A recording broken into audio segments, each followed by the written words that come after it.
Hi, I'm Terry, better known as Mr. White Keys, and today I bring you the Henri Daytonas. Now this is a limited edition item. There are only 149 of these made, and there will not be another one. I'm going to show you number 148 of 149. This is a collector's item. Let's take a look at the unboxing video.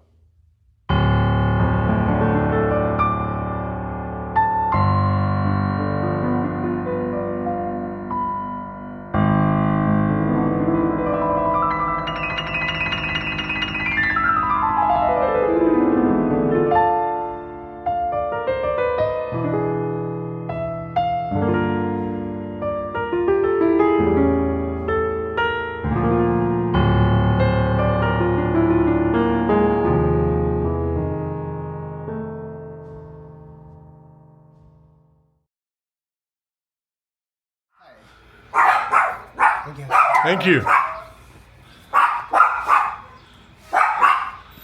My T Henri Daytonas have arrived. Woohoo!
Henri Gelb founded T Henri Eyewear in Boca Raton, Florida in 2016. Prior to launching his eyewear company, he procured rare automobiles for collectors.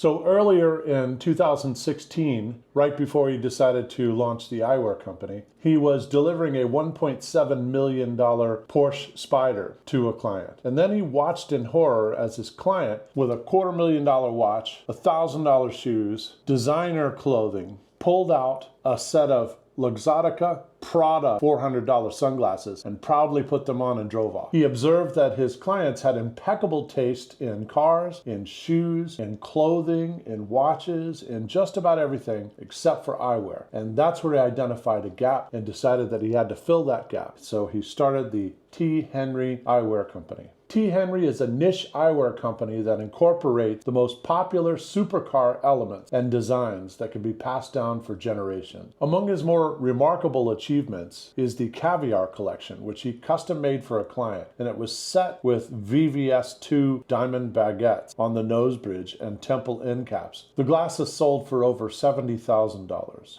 Harkening back to the golden era of automobiles provided the inspiration for the collection, so it makes sense to go back to the master artisans in Fukui, Japan, to create something that's innovative and new. By implementing the design cues and inspirations from the past century's most talented exotic automobile designers, they're able to create a nostalgic sense of familiarity and a bridge to the golden age of luxury and design that will never lose value. The T Henri Daytona is a limited edition frame that was handmade using a 300-step process, taking over 19 months to make. This piece was made in Japan with custom premium acetate and 100% beta titanium and finished with 18 karat gold. It is number 148 of only 149 made in the world, so it's a very exclusive piece, a collector's item. It was designed with a constructivist mindset, using screws, lugs, and innovative fastening techniques rather than glue, which are expensive to produce but lead to significantly better long-term wearability and durability. Their styles are purposefully bulky and heavy, in contrast to Chinese-made mass-produced eyewear. However, the work that goes into achieving a perfect weight balance in each frame pays off, as these feel almost weightless on the face and can be worn for long hours without becoming uncomfortable. For this piece, the process began using Pantone matching to create micro-production complex colorways designed specifically for this set of 149 Daytonas, followed by laminating these colorways in a way that showcases their titanium core wires and detailed coining work finished with 18 karat gold on each piece. This process takes about 50 days to complete. The colorways used for the Daytona was created specifically for the Daytona and will never be used again. The plant-based hypoallergenic premium acetate is produced in Japan from a cotton extrusion process to create custom colored sheets of acetate made specifically for the Daytonas in a process that takes about 60 days. The Fukui region of Japan is surrounded by rice fields and rolling hills, and at the center of it, Spyder, is the mecca of handmade artisanal eyewear. The master craftsmen were all trained in the famous Masunaga Optical Company, which was founded in 1905 and has won several awards for master craftsmanship of the highest order, a concept that they call monosukuri. Once the frames are cut, the acetate is dried and cured for several months using a proprietary process that reduces internal stress in the acetate so that the resulting frames will last for decades. Next, the frames are passed through 5 separate tumblers that take 20 hours each in a process that takes several weeks to complete. The first tumbler uses chips made from bamboo and pumice, then each successive tumbler uses smaller and smaller chips until the desired result is achieved. But that is just the beginning of the polishing process, which end to end takes more than 4 months to complete. The frames are polished by hand in a labor-intensive 8-step process by Japanese master craftsmen. This piece has a bold rectangular style that represents a more contemporary look, inspired by the 1968 Ferrari Daytona. Now, Ferrari never produced a model specifically named Daytona. It was officially known as the Ferrari 365 GTB4, which was designed by Leonardo Fioravanti of Pininfarina. It was actually the media that gave it the nickname Daytona after the impressive 1-2-3 finish at the 1967 24 Hours of Daytona endurance race. The Daytona was produced and sold to the public as both a Berlinetta, which is the coupe, and a Spyder, which is the convertible, from 1968 to 1973, during which time only 1,406 cars were made. This closed the chapter of Ferrari's front-engine V12 Grand Tourer before they moved to a mid-engine layout. It featured a 4.4-liter Colombo V12 producing 352 horsepower and had a top speed of 174 miles per hour, making it one of the fastest production cars of its time. The T Henri Daytona features a rectangular navigator shape and rounded corners, soft, thick, well-sculpted nose bridge designed for comfort. It also features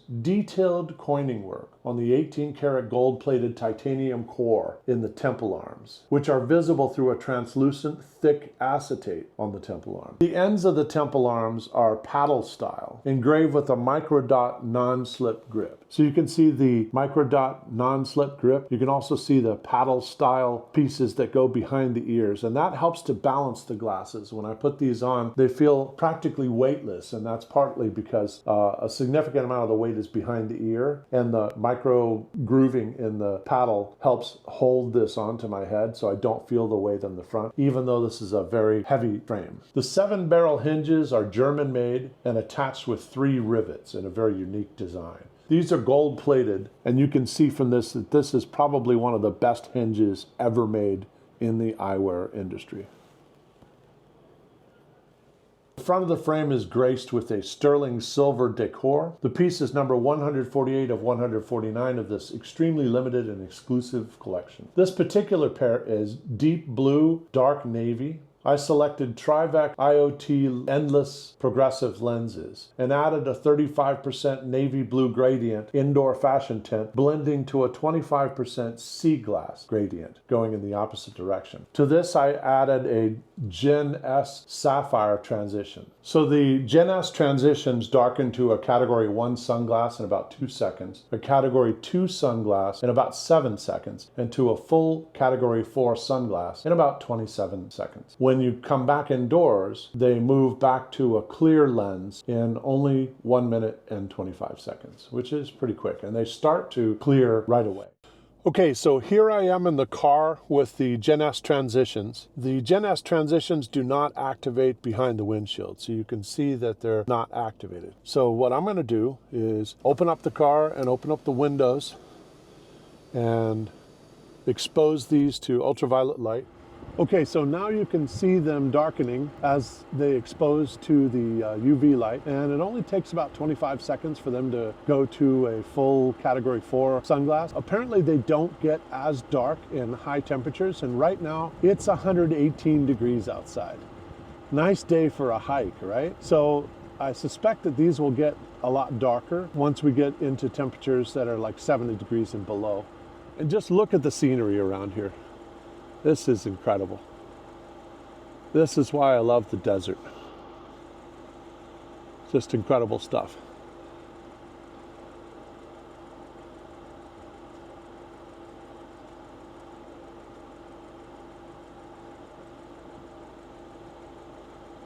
So with these glasses, I feel like I could launch my rap career. I figure if I leave the glasses on long enough, I'll start to be able to spit some verses, you know. I'll put the clip in the 4-5. That's all I got so far. But if I leave them on long enough, I'll probably be able to launch my rap career. What do you think? So when you add the tint to a lens with transitions in it, it tends to get darker than it normally would if you didn't have the tint. So that's one of the reasons why I have the tint. I think it also enhances the color of the frame, which is very unusual. You know, it's kind of a translucent crystal blue acetate, navy blue acetate, which is kind of interesting with a little bit of a gradient to it as well. So anyway, that is the T Henri Daytona, and stay tuned because we've got some more things coming your way. Later we'll talk about the Tom Davies 729. We'll talk about the American Optical Hudson sunglasses, and we'll talk about the Masunaga 108. So stay tuned. Remember to like and subscribe, and thank you for watching.